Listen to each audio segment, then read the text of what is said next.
I haven't tried the mic yet. So delighted to see you all. I'm Marie-Jeanne Colombani. I'm going to speak a few words on behalf of France Fulbright alumni. I'm a member of the board of the society. We are greatly honored to have somewhat contributed to organizing tonight's astounding event, a conference by one of the most eminent specialists of environmental law from Columbia Law School, Professor Michael Gerard. We're also thankful to Martha Thor-Schaub, Senior Fellow, Research Fellow at the CNRS, and to the Franco-American Commission, who have placed their trust in asking us to partake in the organization of tonight's event. I will conclude with a quotation from Senator Fulbright. He once mentioned that the future is not in the stars, but in the minds and hearts. We are fully convinced that tonight our minds will be substantially nourished and cleverly replenished, thanks to Martha and to Professor Gerard. Thank you.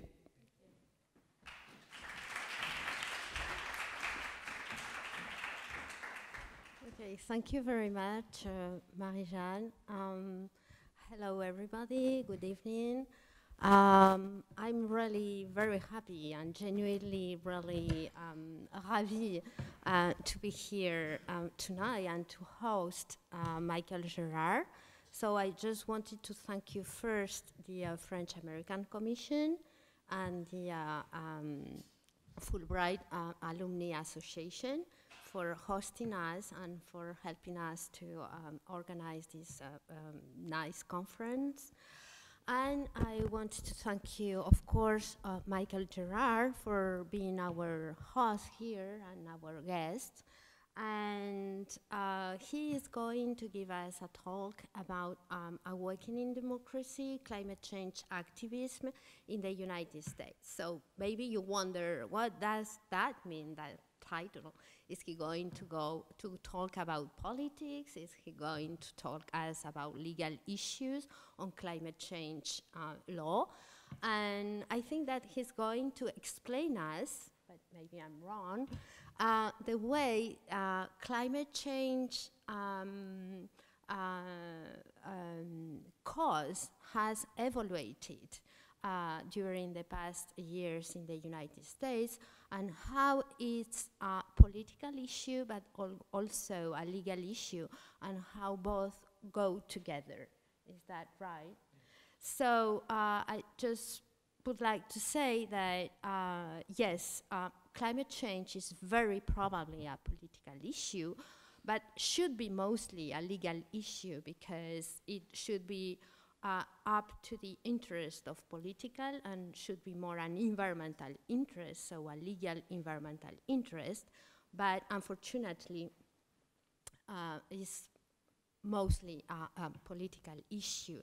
That's what Michael is going to show us. Nevertheless, my hope is that with this activism in the United States and all over the world, there can be this environmental and climate change legal interest that maybe can be forward, go forward and evaluate it and became a really legal issue and not only a political issue. So I give you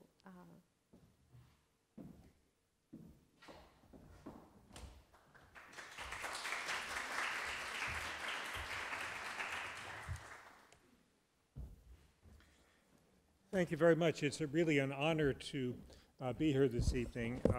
I first became associated with Columbia University back in 1968 when I entered as an undergraduate, and I heard even then about Reid Hall, and even though I've been to Paris quite a few times since then, I had never been here at the Columbia Global Center, so it's a great honor to be here and to be with you this evening. I'm going to be talking about the evolution of citizen activism around environmental issues in the United States, which certainly did not begin with a focus on climate change, but it has evolved into that. And then I'll talk a little bit about what's happening today in the United States with respect to climate change and political activity and citizen action.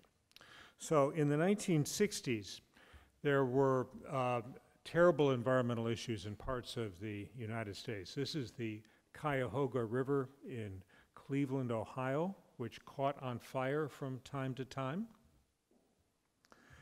Los Angeles had extremely bad air pollution, and so as a result of that, California really had some of the earliest regulations in the US on air pollution.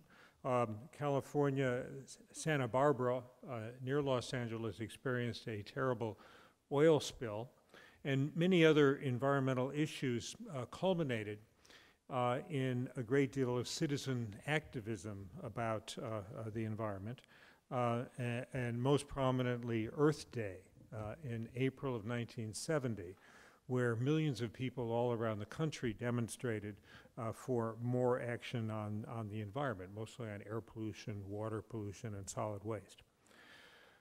There was such political action and support that President Richard Nixon, who had not previously been thought of as much of an environmental champion, decided to support environmental legislation. And here he is signing the Clean Air Act in 1970. Behind him on the left are William Ruckelshaus, who was the first administrator of the U.S. Environmental Protection Agency, and Russell Train, the president's environmental advisor. So during the 1970s, we saw a very environmentally active group of presidents and an environmentally active Congress. And so the major environmental laws in the U.S. were mostly passed during the 1970s, starting with the National Environmental Policy Act, signed by President Nixon on the first day of the decade, January 1, 1970, followed by important laws on air pollution, on water pollution, on pesticides, on endangered species, toxic substances, and hazardous waste. In 1978, there came to light a terrible situation in the city of Niagara Falls, New York. You see here this empty area, which had been once a canal that was dug to allow ships to pass. It was never finished. Instead, Hooker Chemical dumped large quantities of highly toxic waste in this canal and covered it over. And some years later, houses and a school were built on top of that. In 1978, people who lived in that area started seeing this black ooze come into their walls in their basement. The state health department came and tested it, found that it was very contaminated. That led to a great deal of citizen activism. Does anybody know who the woman with the microphone is? Jane Fonda, that's right.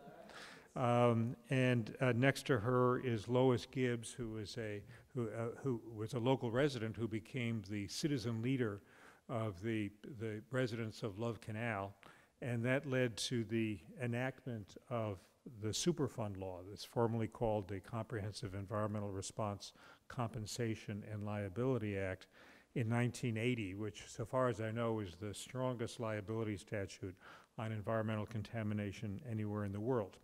So here is Lois Gibbs at the signing ceremony, standing next to President Jimmy Carter, who signed this law into effect in one of his last acts as president. He, of course, was defeated in the 1980 election by Ronald Reagan. Ronald Reagan appointed as the head of the Environmental Protection Agency Ann Gorsuch, who is in this picture in the Oval Office with President Reagan.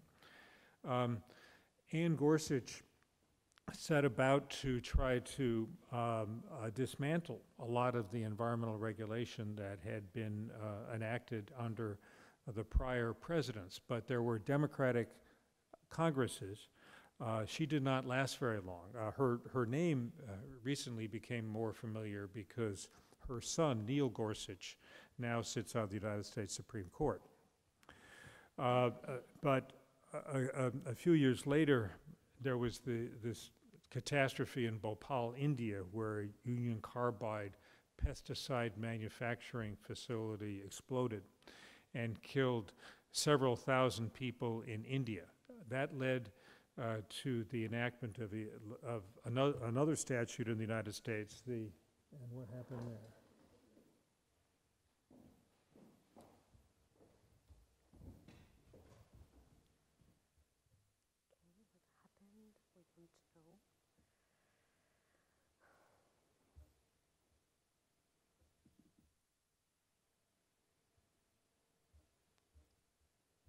Okay, we'll just go back to the slideshow.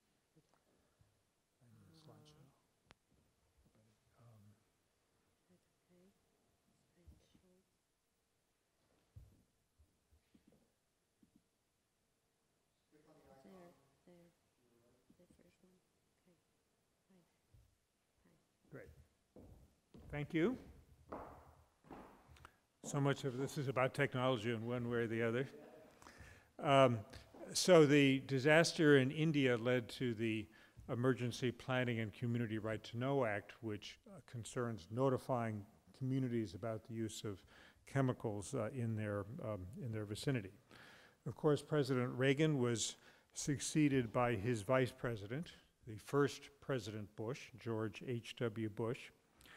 And during the presidency of George H.W. Bush, there was the Exxon Valdez oil spill off Alaska, and that led to the enactment of the Oil Pollution Act.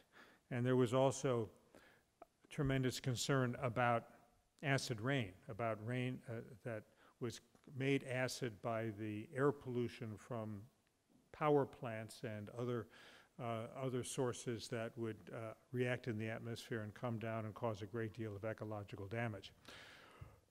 So in 1990, Congress enacted, further strengthened the Clean Air Act to establish a program to control acid rain and to undertake many other actions. So we saw during the period from 1970 through 1990 a great deal of positive action in Congress.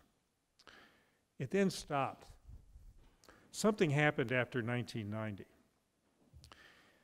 The League of Conservation Voters is an organization in Washington that rates the votes of members of Congress as either being pro-environmental or anti-environmental. And this chart shows the trends going back to 1970 in the voting records of Republican members of Congress, who are given in the red lines, and the Democratic members of Congress in blue lines. And what we see is that, going back to 1970, there was a gap between them, but it was a gap that could be bridged. After 1990, the gap widened, and it has widened so much that it can no longer be bridged for the most part. With one minor exception, Congress has not enacted a major new environmental statute since 1990. And so the Environmental Protection Agency and all the other organs of the federal government are required to try to work with these very old statutes, these laws that were passed before a great deal of current science and economics and technological development. Now, this widening gap was not mostly because of environmental issues. There were a lot of other things happening socially and politically in the United States during that period. Some people attribute it to the time when Bill Clinton was the president and Newt Gingrich was the Speaker of the House of Representatives. But for whatever reason, we've seen a broadening partisan gap. One way that this is shown is a study was done on the sort of the political complexion of Democrats and Republicans in Congress, and here again we have the blue with the Democrats, the red with the Republicans, and a spectrum showing their views on a whole variety of issues, not just the environment, but sort of arrayed from the left to the right. And in the left, we have the top panels are the Congress of 1973 to 1974, and we see there is overlap between them, and then a few years later, less overlap, and then a few years after that, basically none at all. That virtually all the Democrats are on the left, virtually all the Republicans are on the right, and there is very little crossing of the lines and very little room for compromise. So Bill Clinton, of course, became president in 1993. Al Gore became vice president. Vice President Gore, of course, was a strong environmental advocate. And he went to the Kyoto Climate Conference in 1997. He led the United States delegation and helped negotiate an agreement under which the US and the other major developed countries would reduce their greenhouse gas emissions to fight climate change. However, that was very unpopular in Congress, and the United States Senate, by a vote of 95-0, passed something called the Byrd-Hagel resolution after Senator Robert Byrd of West Virginia and Chuck Hagel of Nebraska. And the Byrd-Hagel resolution said the United States should not sign on to any international climate agreement that did not require the major developing countries, by which they really meant China and India, that did not require them to take the same kind of actions to reduce their emissions as the US had to do. Now, of course, the Kyoto Protocol did not do that. It imposed emission reduction obligations only on the major, on the developed countries. And so President Clinton never submitted the Kyoto Protocol to the United States Senate for ratification because he knew it would fail. The United States became the only major country in the world that did not ratify the Kyoto Protocol. President Clinton, of course, was succeeded by George W. Bush, who defeated Al Gore in the 2000 election. And one of the first acts by George W. Bush, the son of the prior President Bush, was to explicitly repudiate the Kyoto Protocol, saying we are not going to ever agree on to the Kyoto Protocol. That led to a great deal of action at the state level and in the courts. For example, does anyone know who the person is sitting at the table here? Yes. So that, of course, is Arnold Schwarzenegger, who is at the time the governor of California. And Governor Schwarzenegger signed a very important law for the state of California, which committed California to take major actions on climate change. It remains one of the strongest laws anywhere in the world on fighting climate change. And many states around the country began forming groups to work together to fight climate change. So we see that the several different groups were formed, one in the Northeast, one in the Midwest, one in the Western states. Ultimately, only the one in the Northeast really got going. That's became the Regional Greenhouse Gas Initiative, called RGGI. It's a cap-and-trade program for carbon dioxide from coal-fired power plants. All the other states sort of became less interested in the next few years, except for California. California remained strong, but only the Northeast states really stuck with it. One of the Northeast states, Massachusetts, joined by Connecticut and New York and several environmental groups, brought a very important lawsuit against the Environmental Protection Agency.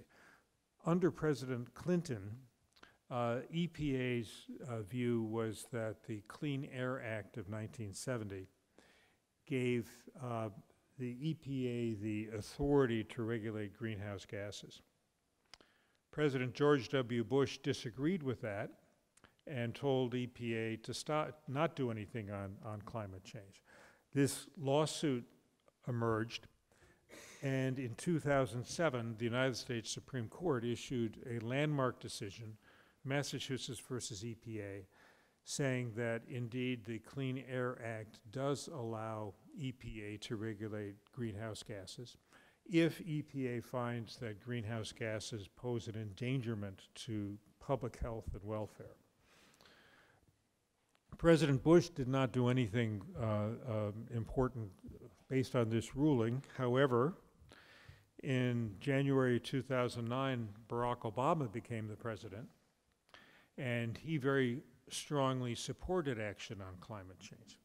President Obama realized that what was really needed was legislation, was an act of Congress that would explicitly create a program to regulate greenhouse gases. And so he supported what became known as the Waxman-Markey bill after the two members of the House of Representatives who co-sponsored it. The Waxman-Markey bill would have led to a significant reduction in emissions. This chart goes out to 2050, showing the total amount of greenhouse gas emissions in the United States. The top line is what a continuation of business as usual would mean. The bottom line are various scenarios on what the legislation would have enacted, would have accomplished. The House of Representatives very narrowly passed the bill, but it did not go anywhere in the Senate. This was in 2009. Senator Robert Byrd of West Virginia, co-sponsor of the Byrd-Hagel resolution, passed away. There was a special election for his successor. West Virginia, of course, is a coal state. It has a great deal of coal mining in the state. The Democratic governor of West Virginia, Joe Manchin, decided to run for the Senate seat, and he ran a television advertisement as part of his campaign in which he carries his rifle, and he says, after talking about some of the other things he would do as senator, such as repeal the bad parts of Obamacare, he said, quote, "And I will take dead aim at the cap and trade bill because it is bad for West Virginia." And so in that bill, he physically shoots the climate change legislation.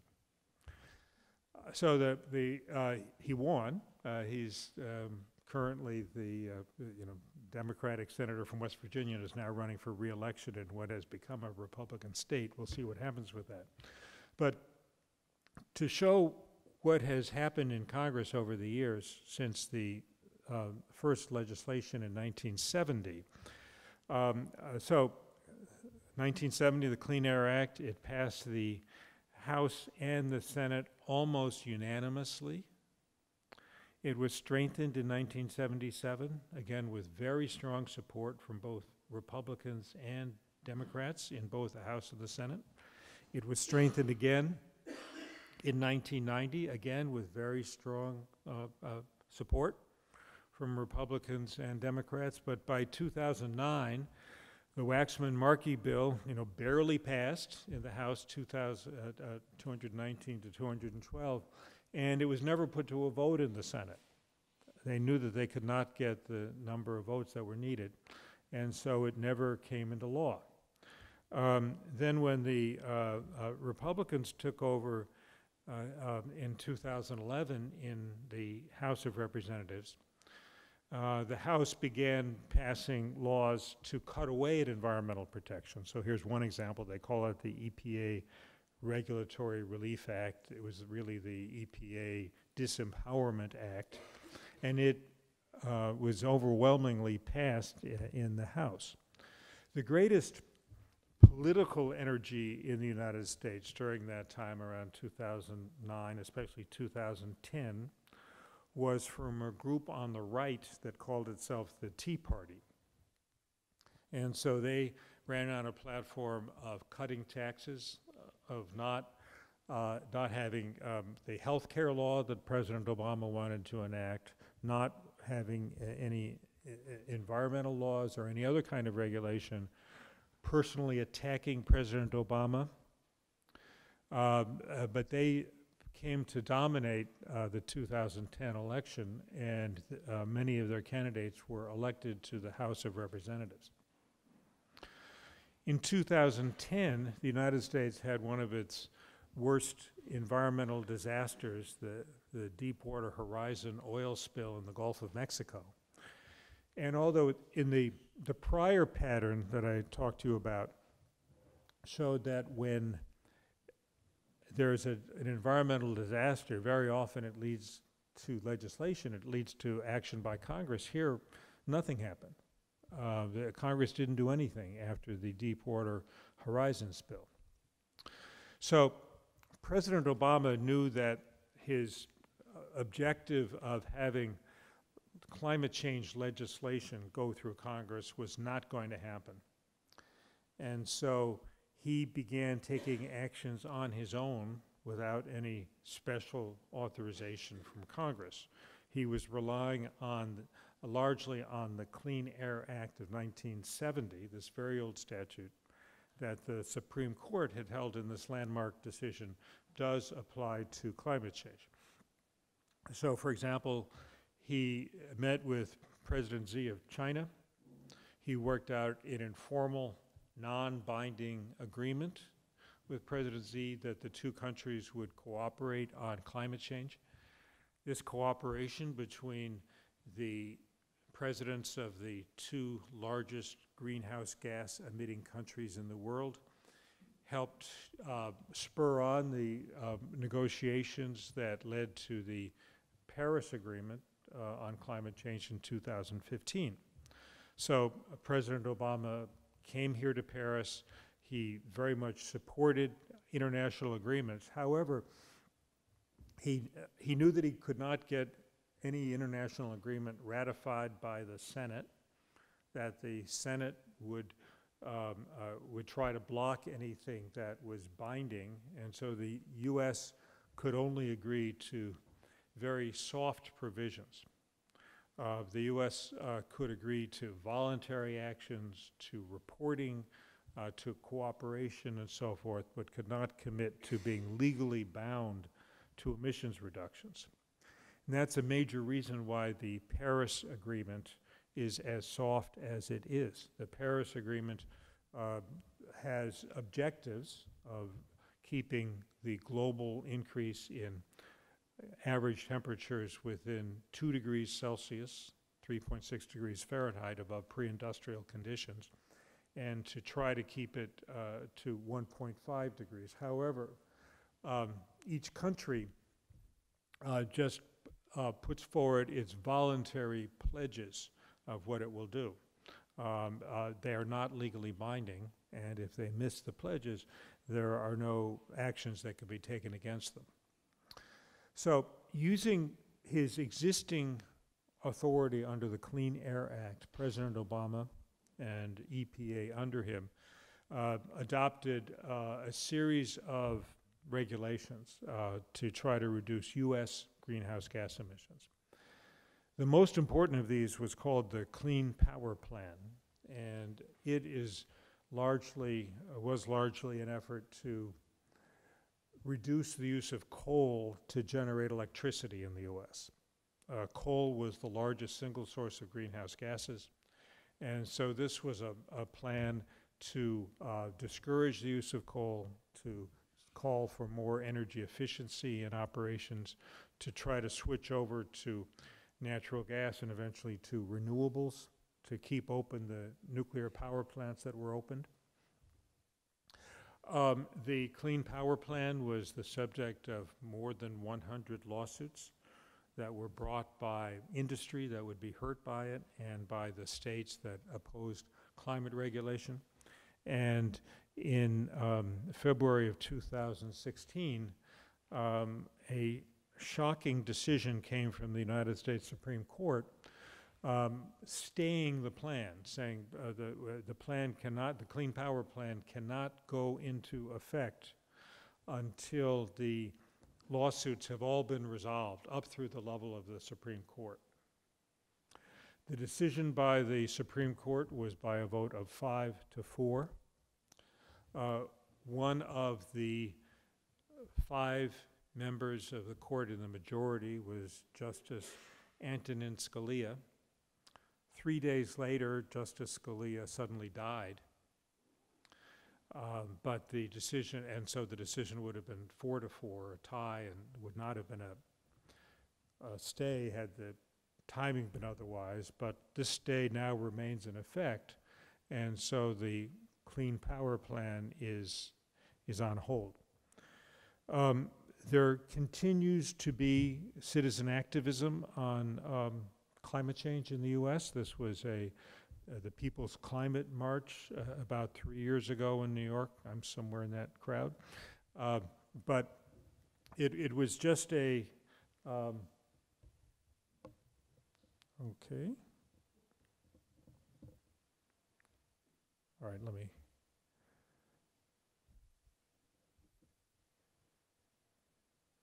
There we go again. But it didn't have a great deal of impact as we look back on it. In 2015, of course, we were 1 year away from the presidential election, and the candidates all talked about climate change a little bit, some of them a lot. The Associated Press did took the statements that had been made about climate change by all the different presidential candidates and showed them to a number of scientists to rate the accuracy of the statements made. And so, as you can see here, the statements by Hillary Clinton were rated as the most accurate of those of all of the candidates who are speaking. And 3 up from the bottom is Donald Trump, who was found to be accurate, 15% of the time when talking about climate change. But the other Republican candidates, most of them were only a little bit better than that, some of them worse. Now, as we all know, that ultimately the candidates of their parties were Donald Trump and Hillary Clinton. And we also know that in the 2016 election, Hillary Clinton received almost 3 million more votes than Donald Trump. However, that's not what counts. Under the Constitution, the president is chosen not by popular vote, but by the Electoral College, which basically means that different states have different numbers of votes, and it is related somewhat to population, but it also means that the smaller states have a somewhat greater voice than the larger states in the Electoral College. So this is the breakdown of the Electoral College votes. The states in red went for Trump. The states in blue went for Clinton, but there were more electoral votes for Trump than for Clinton, and therefore he became the president. If we break down the results by county, it looks like this. And what you can see is that it is largely an urban-rural divide, that the blue counties are the counties that went for Hillary Clinton are mostly the counties along both coasts and in the big cities, and that the counties in the rural areas, for the most part, went for Donald Trump. Someone recently did an examination of where the votes really piled up, and this is the way that map looks. Now, those areas that are in white have very few people at all, but you can see the clustering of the votes, and the real geographic divide, but mostly not east versus west, but mostly urban versus rural. So that was the presidential election of 2012. For the House of Representatives, the map is very similar. These are all the congressional districts, and once again, the in blue are the Democratic districts, and in red are the Republican districts. In the United States Senate, here the states that have 2 Democratic senators are in blue. The states that have 2 Republican senators are in red. The states that have 1 of each are in purple. And the 2 with slashes in the upper right are senators who are independents but vote with the Democrats. So Bernie Sanders of Vermont and Angus King of Maine. So this is what the Senate looks like today.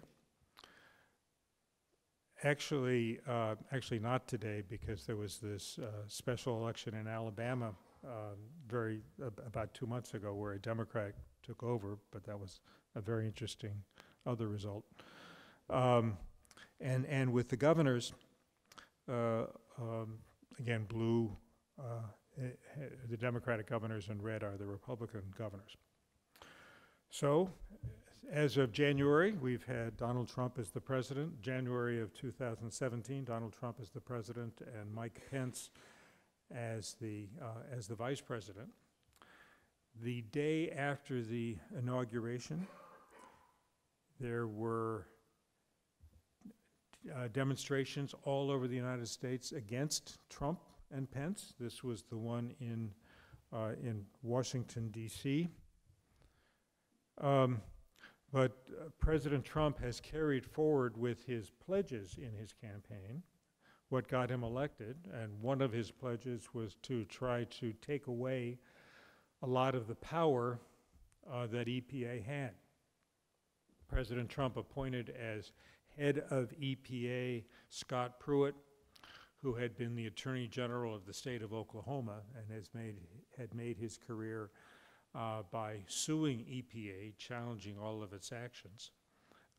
Scott Pruitt has announced he's not convinced that carbon dioxide is really a major source of climate change, or that humans are a major source of climate change. And so he has taken many actions to try to cut back on the on federal regulations and enforcement of the regulations that we have.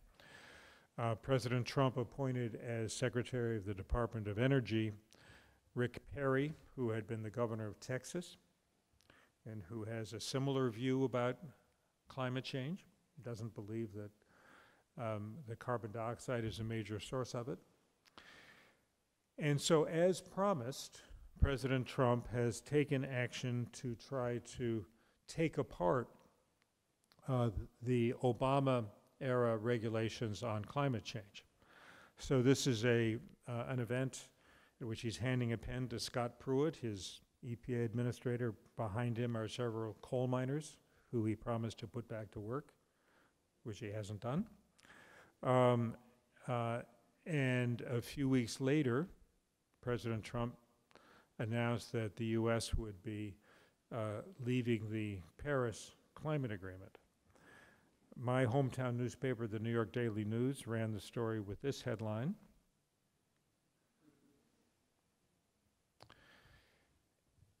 and so let me just say a few words about where the world is and where the United States is in meeting the objectives of the Paris Climate Agreement. As I indicated, the objective was to keep global average temperatures well below 2 degrees centigrade, try to keep them as close as possible to 1.5 degrees centigrade. So this line is where global emissions would need to be out to 2050 to be at 2 degrees. And the line below that is where global emissions would need to be at 1.5 degrees. I indicated that in the Paris Agreement, most countries put forward these voluntary, non-binding pledges for what they would do. And where those pledges would take us are these 2 lines in the middle.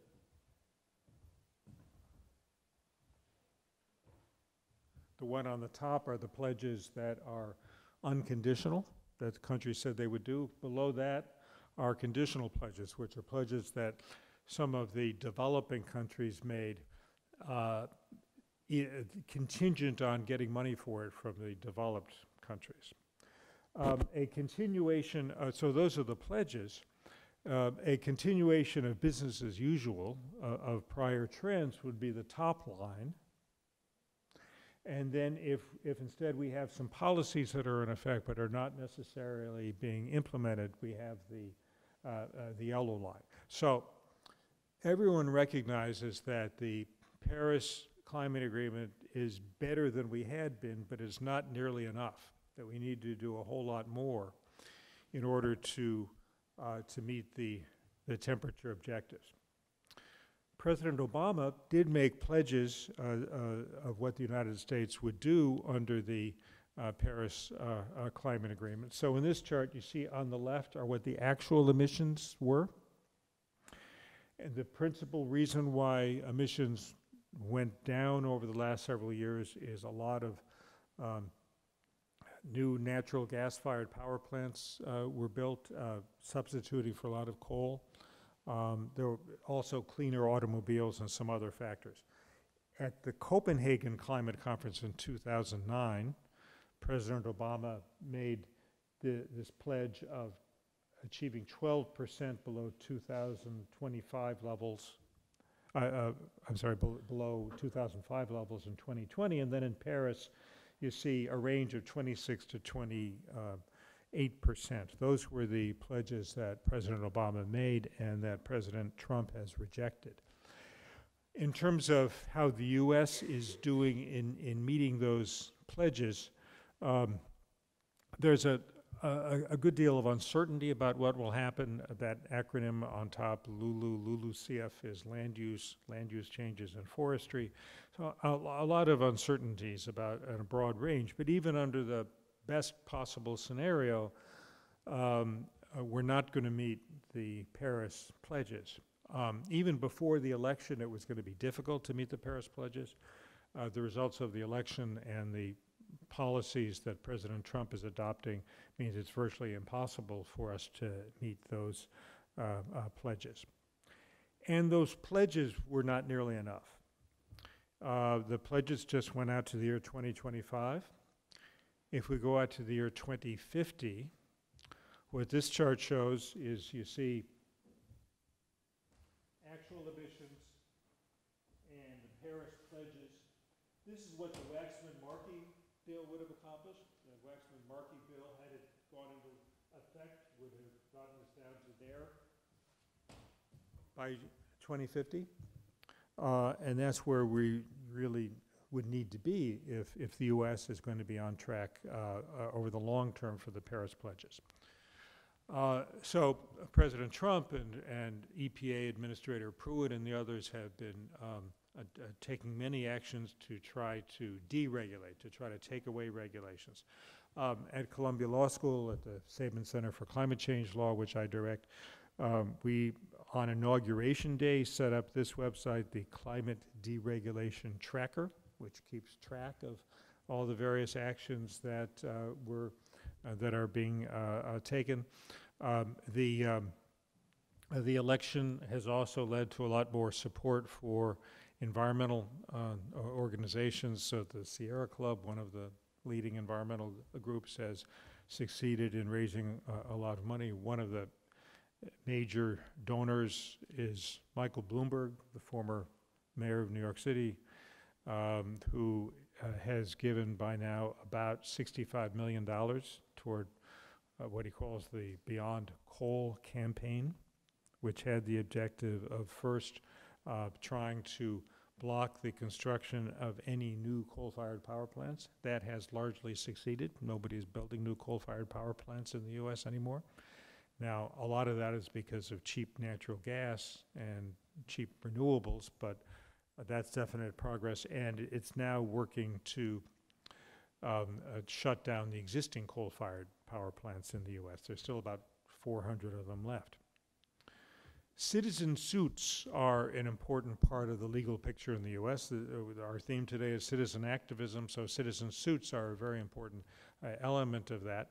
Many of the U.S. environmental statutes explicitly allow for citizen suits. They allow citizens to sue the government and also polluters for violating the statutes. A different statute, the Administrative Procedure Act, also allows for citizen suits.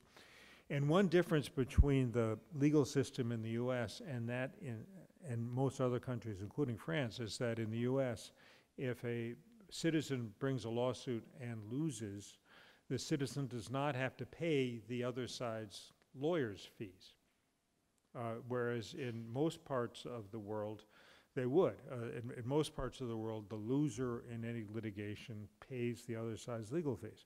That is not the case in the U.S., with some exceptions. But what this means is that environmental groups and others can bring environmental lawsuits with very little risk. They might lose, but they wouldn't have to pay the other side's fees, which makes a big difference. So there has been emerging a very large volume of litigation in the U.S. about climate change.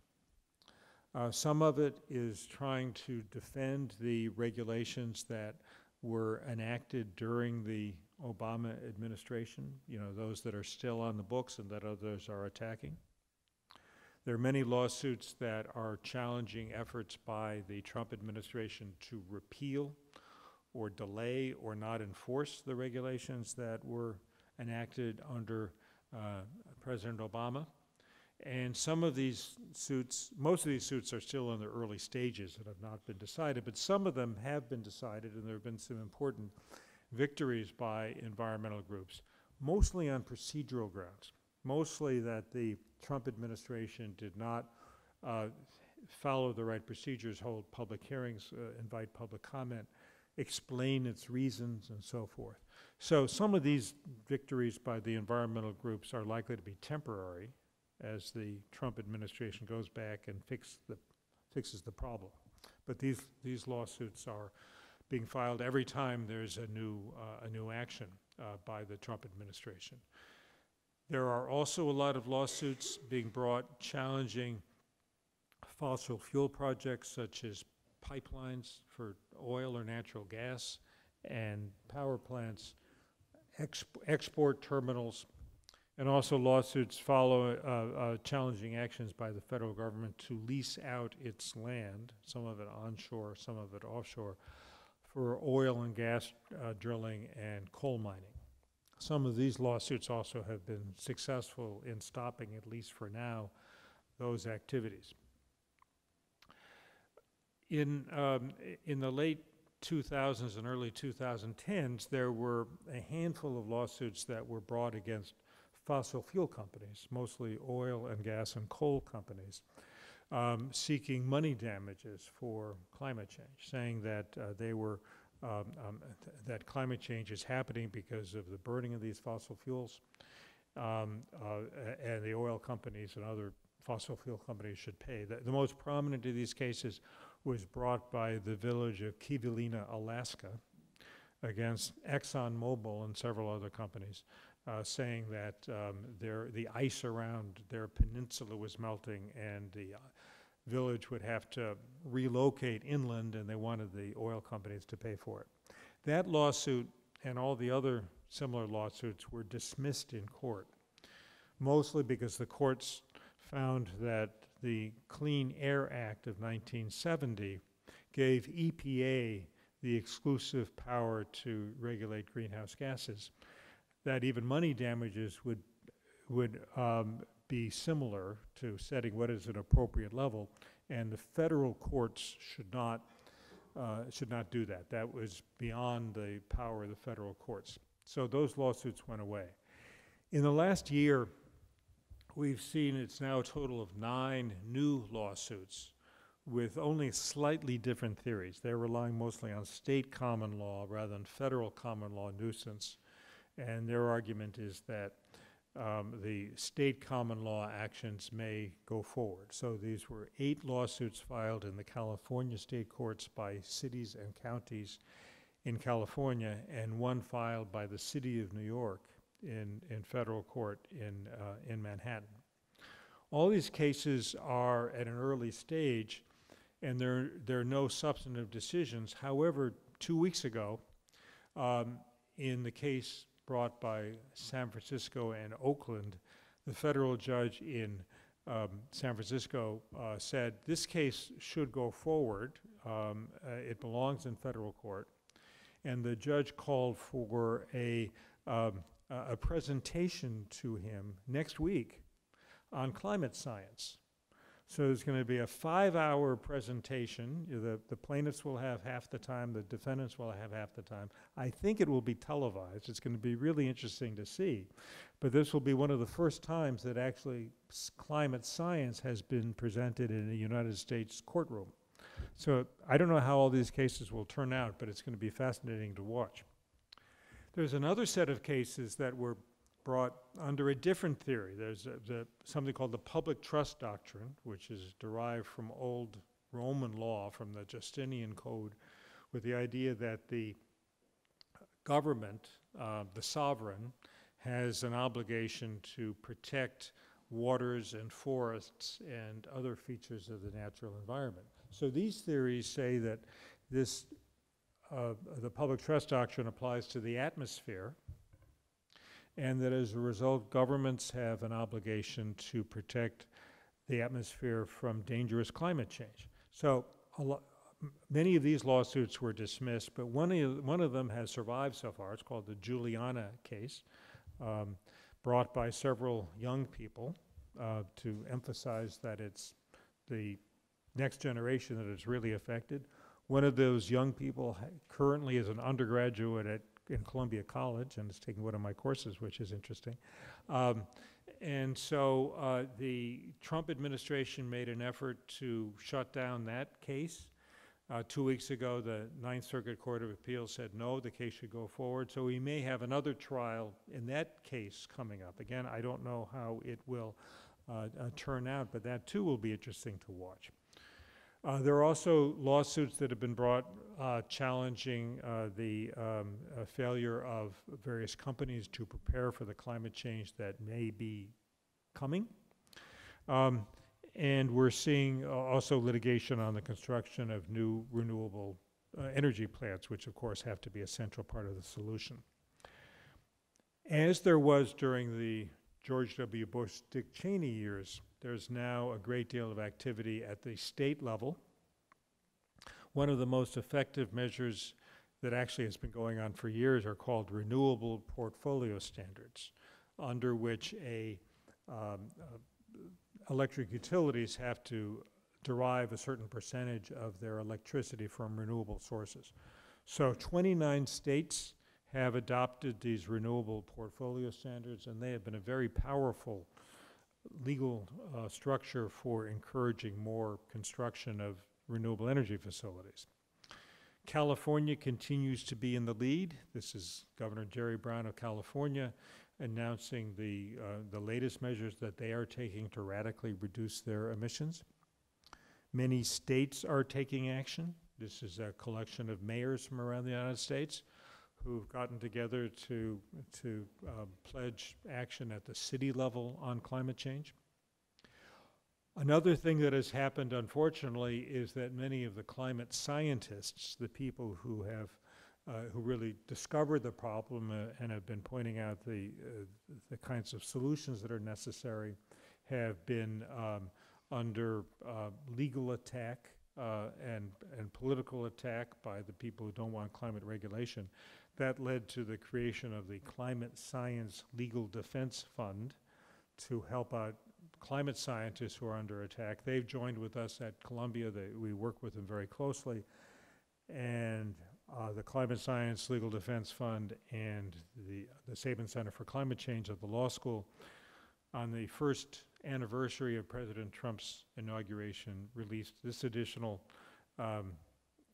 webpage, the Silencing Science Tracker, which is keeping track of the actions by the Trump administration to try to shut down climate science or ignore it. Yesterday, the 110th item was added to the tracker. The scientists held a march of their own in Washington.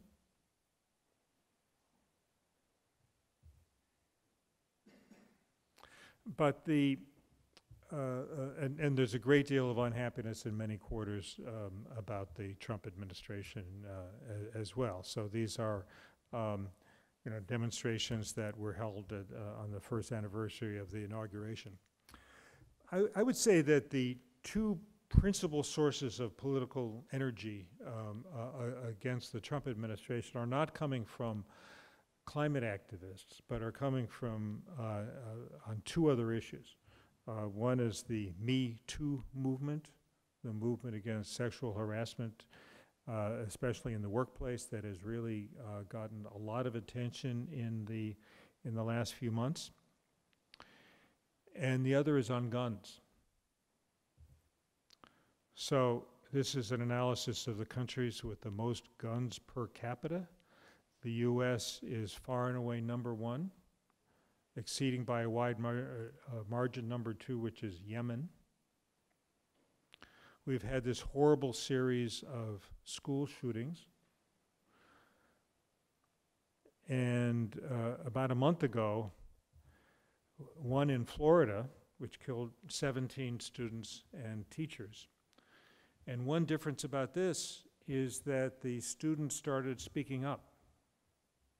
And what we are now seeing is a movement by high school students around the country. Just yesterday, several million high school students walked out of school as demonstrations against gun violence and calling for legislation on guns. Now, these are completely different issues, but politically they tend to line up. That the Democrats, for the most part, support action on gun violence and on climate change and on women's issues. And so all of these work together. President Trump's popularity has been dropping. This is a time series of the job approval rating. The lower curve is the people who, in the United States, who disapprove of lower is people who approve of his actions. The upper line are those who disapprove of President Trump.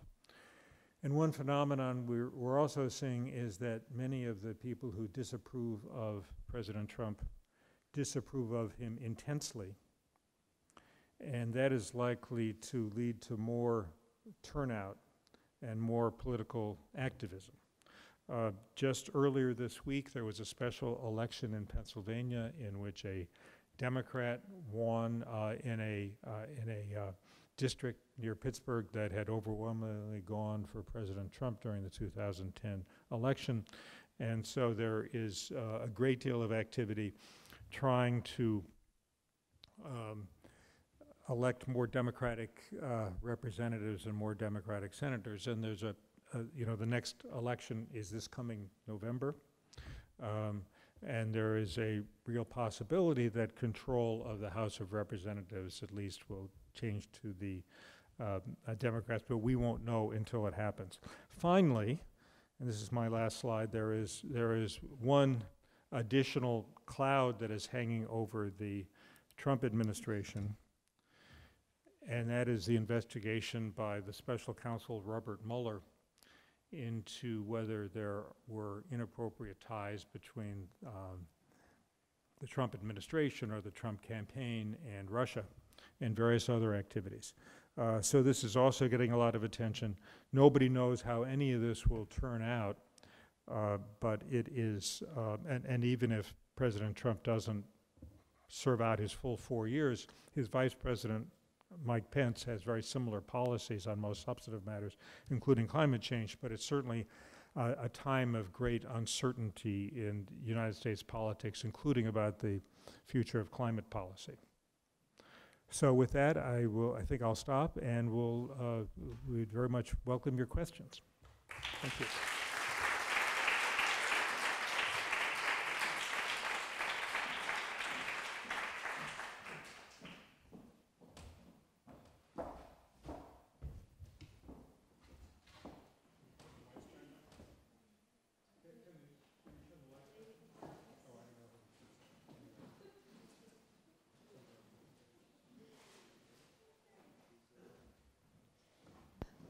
Okay, so thank you very much, Michael. That was really brilliant and very enlightening, and I learned a lot of things. So I think everybody learned a lot of things that we knew, but that we have learned too.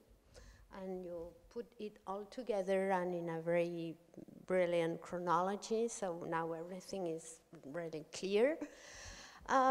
Maybe we can start for some questions, and after we will go for a break. Is there? Okay. Hello, my name is Claudio. I'm a climatologist. So I know nothing about law. So I've been, like most people, I've been crying myself to sleep recently.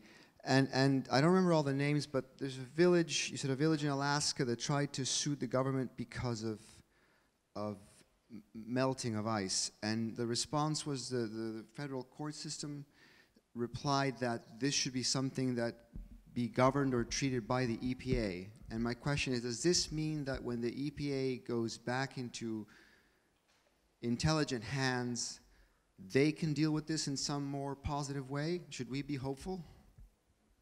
Yes, under President Obama, EPA was moving very aggressively to take action on climate change. The Supreme Court thought they were going too aggressively, but there clearly are many things that the federal government can do to fight climate change.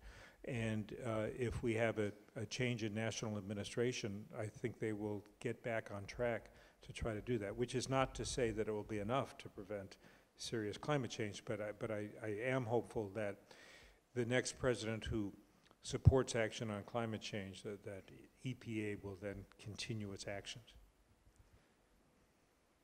Okay, sorry. Just one last one. And that village, actually, the basis for the suit was if it's glacial melt, it's global warming, which is a lot easier to prove than climate change. Is there a distinction in law between global warming and climate change? Because one is really easy. There's a lot less debate on global warming than there is on climate change. Is there a distinction made between the two? Well, global warming is one impact of climate change. Climate change has many impacts. And of course, in some parts of the world, it makes it a lot cooler. You had some terrible cold weather here a couple of weeks ago, as I understand it. And that also apparently was a result of partly a result of climate change because of various things happening in the Arctic that allowed Arctic cold air to come down here. So there are many impacts of climate change, of which global warming is one part.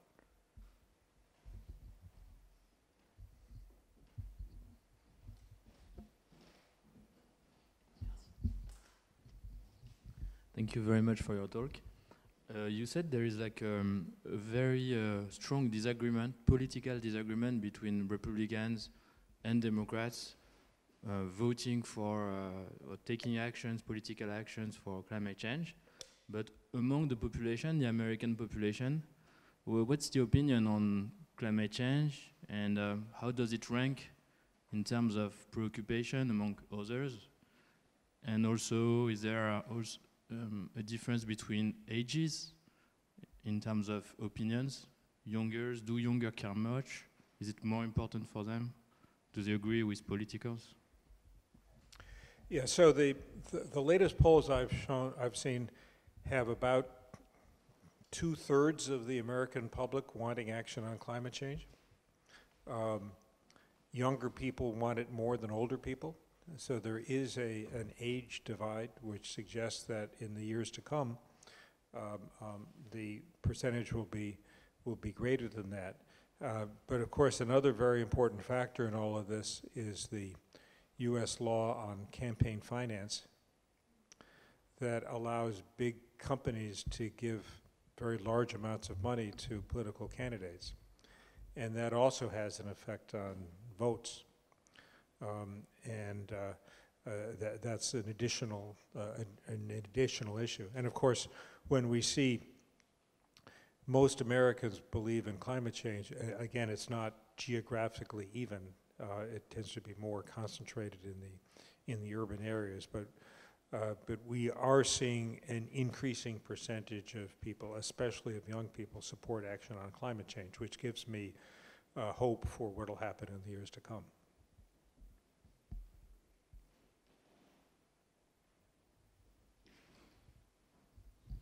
Hi, so you started to talk about lobbying, and I wanted to, from your own words, so we saw the gap, all of a sudden it started to change and there was more of a divide between Republicans and Democrats. And I was wondering, is that because all of a sudden there was a moment of increased lobbying from the big businesses and government, or was there some other action that occurred around that time in the early 90s that we start to see the split happen so quickly?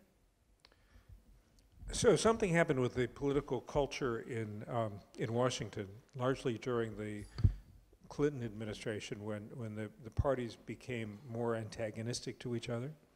That there had been a tradition of more cooperation and civility between the parties, and that began to erode significantly during the Clinton years. There are a number of theories on this, which my colleagues in Columbia's political science department would be better equipped to address than I. So certainly corporate contributions played a role in it, but I don't think it was the dominant role in those first years. I think in most recent years, and very obviously in the tax bill that Congress enacted in December, that was very, very heavily and effectively lobbied by a lot of big companies. I think that in that instance, lobbying and campaign contributions really played a central role.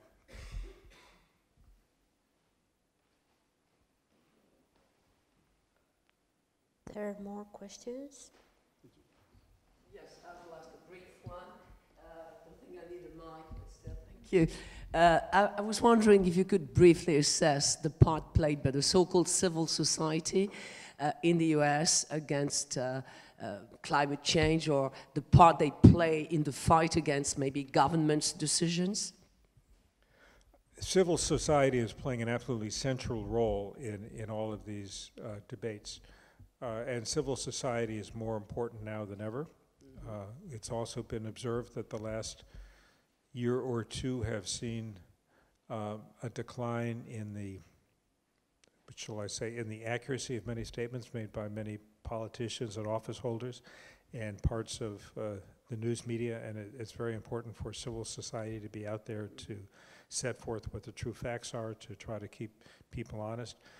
Civil society is at all levels is really driving much of the dialogue on both sides of the controversy. And so when we talk about guns, we have citizens on both sides. Now there's a lot more money on one side than the other.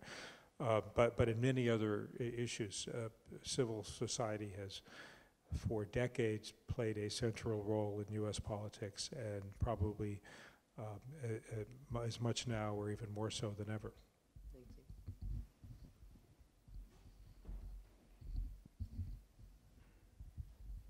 So you mentioned at the end a few other movements going on, political movements in the US right now. So the Me Too, gun violence, and the Russian investigation. And I'm curious, I mean, of course, a lot of these, we need action, these things need to be happening, but are you concerned that the public discourse and media coverage is too focused on perhaps more specifically the Russian investigation, and it's allowing the Trump administration to take action to suppress like climate change policy and the EPA more easily because no one's really paying attention? So clearly we have the issue that, especially since the inauguration, it seems like there's almost a crisis every 2 or 3 days, and so people can't keep focus. Let me say a word about the media, of course, that we have a television network that is mostly devoted to supporting President Trump, and his supporters spend a disproportionate amount of their time watching that network, which has very little coverage of what's happening in Russia. And we have a couple of, one network that is mostly well toward the left and that focuses a great deal of attention on Russia. And then the regular networks are sort of in the middle. But one of the things that we have lost is sort of a common sense of dialogue and of trustworthiness. It used to be that if Walter Cronkite said something, we knew that we could rely on it. And we no longer have this common understanding of knowledge, and we also have so many distractions. You mentioned a few of them that make it hard to maintain focus and sometimes make it easier for the federal government to get away with things that are just drowned out by even greater outrages.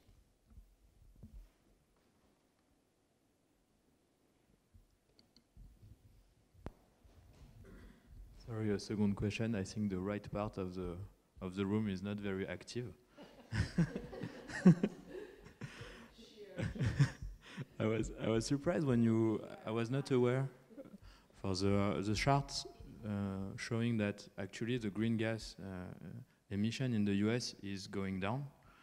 And don't you think there is hope as well in that direction, that in terms of global economy and even if the politics in the US are not taking action, it's going to get better anyway because it's like a global trend, and somehow the United States will have to follow at some point, and we don't really need the US in terms of globally to go into that direction. And so one of the most encouraging things that is happening in the world is the rapidly declining cost of renewable energy. The cost of solar photovoltaic cells has plummeted. The cost of wind turbines, of wind energy has plummeted. We're seeing a lot of new technological developments with clean energy, electric vehicles, batteries and other forms of electricity storage. All of these are enormously encouraging. Most of the decline in US emissions in recent years was because of switching to natural gas, and that will only take you to a certain level because natural gas is still a fossil fuel with emissions. But the growth in renewables is happening globally and is very, very encouraging. The difficulty is that there isn't enough of it happening fast enough. It's progress in the right direction, but not at the right pace. The scope, the slope of decline is not steep enough.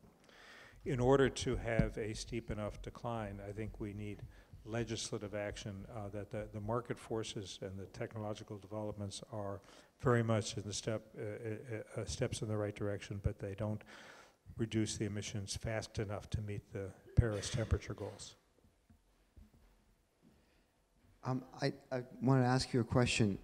Could you comment on one fact? So you're giving a talk in France, and France is somewhere close to 80% nuclear, but you haven't talked about that. And renewables are a lot cheaper than they were 20 years ago, and a country like Germany is 30% renewable between solar and wind. France is 80% nuclear, so there's a potential for not using any fossil fuels whatsoever. How does the US feel about nuclear? So when we talk about nuclear in the US, I think we need to split it into three categories. The first is the nuclear plants we now have operating. The second is construction of new nuclear plants using more or less current technologies. And the third would be the construction of nuclear power plants using new technologies. On the first one, there are now, I think the number is 99 operating nuclear power plants in the US. It's down from a few years ago. Several of those plants have announced that they're going to retire, so the amount of, only 2 are under construction now. There were several others that were abandoned because of the high cost. My own view is that as long as the old nuclear power plants can continue to operate safely, they should do that because they are a source of zero carbon emissions. But some of them are, almost all of them are at least 40 years old. Their licenses were just renewed for another 20 years, but they're getting really old. So they're not going to be around forever. The economics of building new nuclear power plants in the United States have become virtually impossible. The surest way for an electric utility company to go bankrupt is to try to build a new nuclear power plant. And of course, in the Westinghouse just declared bankruptcy because of cost overruns at one of its plants. The costs are, even when you include the long-term operating costs and the savings, are significantly higher than building renewables today, and so they just can't get financing. I don't think we're going to see any new nuclear power plants using existing technologies. There's a lot of R&D going on new technologies, small modular nuclear reactors and that kind of thing, fusion. I absolutely support research and development on those, but commercial application seems to be a decade or 2 or 3 away. So we should certainly pursue that R&D, but we can't count on it. And I think we're much more likely to be able to rapidly ramp up our renewable energy generation than our nuclear generation in the foreseeable decades. Yeah. So you talked about the climate march and how it didn't really have a big effect. And you did mention about discussing climate change, but do you have any specific actions that you would recommend as a climate change activist? Vote and get all your friends to vote. I think this by far and away the most important thing is to increase turnout, especially turnout by young people. A distressingly small percentage of people who, like 18 to 21, who were eligible to vote in the last election did. And so I think far and away the most important thing is to vote, especially in swing districts or districts where there is, voting in the Upper West Side of Manhattan is not going to make a huge difference. Morningside Heights is pretty much clear, but there are certainly parts of the country where that's not the case, and I think that, and whether people are voting because of climate change or women's issues or gun issues or tax equity or health care, all these go together, tend to lead to votes in the same direction, and I think that activism in that direction is the most important thing. If it's possible to change party control of the House in November, that will make an enormous difference. If the party control of the Senate can be changed, which is less likely but imaginable, that'll make an even greater difference. And the most important thing of all is to change presidents in 2000. I may go? Okay. You mentioned that since the Clinton administration, the sharp divide between Republicans and Democrats was maybe due to antagonism between both parties. Do you feel that since Trump's administration, people have been really impassioned to oppose him, and so the movements for climate change have really ramped up? Do you feel that a post-Trump era, this is maybe just a superficial, desperate reaction to Trump, and do you think that it can last past in a post-Trump era, basically?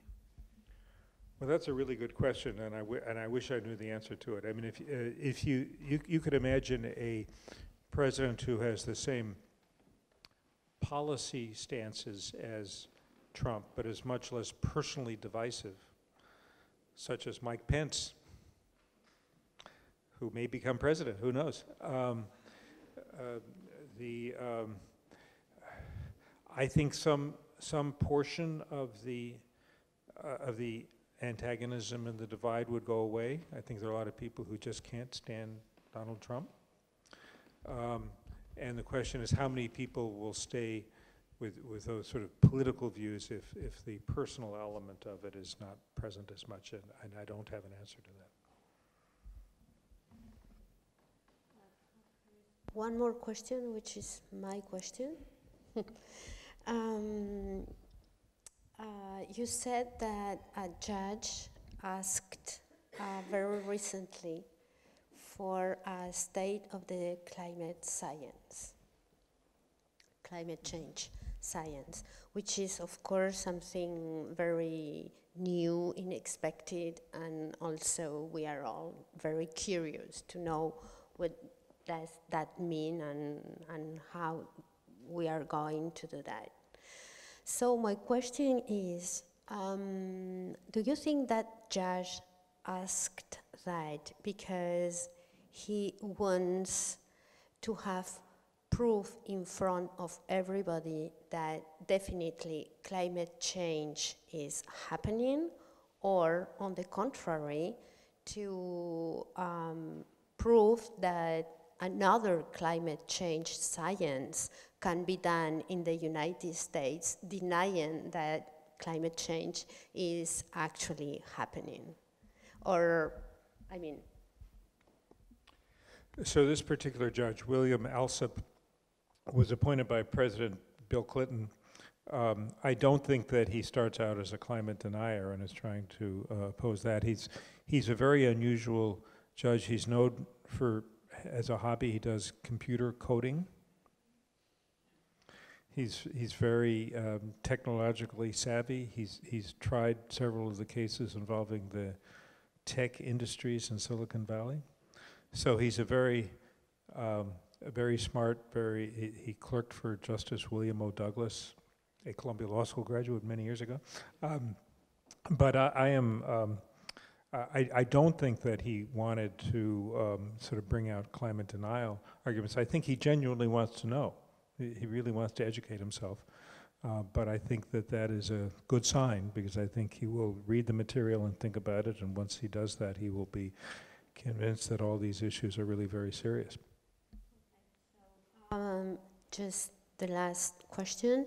And do you think that he is going to accept any climate change science, including the IPCC science, or just United States climate change science? Well, I'm sure that the conclusions of the IPCC will be presented to him, but you know, the United States Global Change Research Program, which is a multi-agency federal body, has conclusions that are very, very similar to the IPCC. So even if he did not listen to the IPCC and insisted on just US evidence, that alone is very strong. Thank you very much. This is all very reassuring, and I thank you, Michael Durer, for this very interesting talk, and I thank you to you all for having been here. And now maybe it's time to have a drink together and have some chat, informal chat. Thank you.